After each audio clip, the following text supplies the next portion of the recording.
छुली छडम चुपरी डुली छडम day छुली छडम चुपरी डुली छडम day पसियो बण वतन जा भड़कियो अची वे सजण ऐं साणे के अणासी विसरी है फितनी खे हुए वतन जिन विसारियो। सकाफती रंगन में मरबूत अवा सभिनी आयल मेहमानन उस्तादन ऐं साथ साथिन के सकाफती ॾियारो मुबारक।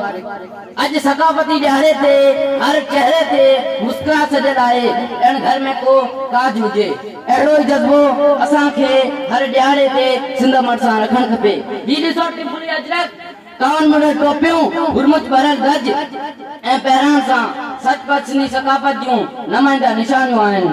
सकाफत कंहिं क़ौम जी ज़हनी ऐं फिक्री रूहानी मंज़रनामो जंहिंमें मज़हब तारीख़ जाग्राफी ॿोली ऐं लिबास ॻणिया वेंदा आहिनि। सकाफत कंहिं मुल्क जे रहवासियुनि जी मिज़ाज सोच फहम फिकर ताइब ऐं इता जो आईनो हूंदी आहे। साथियो ॿोली बिना सकाफत जो अक्स धुंधलो पिए अचे थो छो त कंहिं बि खिते जूं रीतूं रस्मूं मज़हबी वीचार ऐं इश्क मोहब्बत जा दास्तान दुखनि सुखनि जूं वार्ताऊं उनजी ॿोली में टिकियल हूंदियूं आहिनि। ऐं मां ॼाणां थो त पाण सभई थरी सिंध जे लोक विरसे जी उबल में जज़्बे तहज़ीबी शऊर ऐं क़दीम देवमालाई तसरनि ऐं जदीद साइंसी सोच सां गॾु सदा हयात सिंधी ॿोली ऐं उनजे ढाटकी लहजे जी ख़ूबसूरत वंदन ऐं रसनि चस वारनि पहाकनि मुहावरनि ऐं गीतनि जहिड़ो हमचे मोरिये वरसाड़े श्रमण टीज कांगली खां वठी कजले ऐं मोरे ताईं जूं जिन्सूं ऐं वड़ मौजूद आहिनि।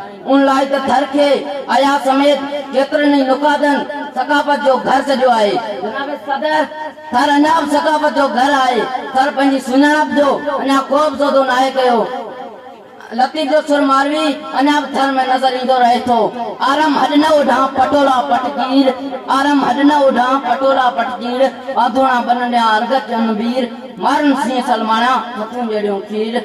मौजूद हाज़रीन असां खे पंहिंजी सकाफत जा अमीन थियण लाइ धरती सां वापसी सां गॾु तारीख़ ऐं मज़हबी रवादनि जी सुञाणप रखण सां गॾु सिंध सां चपे चपे सां मज़बूत ऐं अणटुट वारे रिश्ते जी सदाकत पंहिंजे मन में समोणी पवंदी। उन लाइ त आया चयो आहे त जीव अची न झल तोखे कहिड़ी कल मूंखां सिंध न विसरे।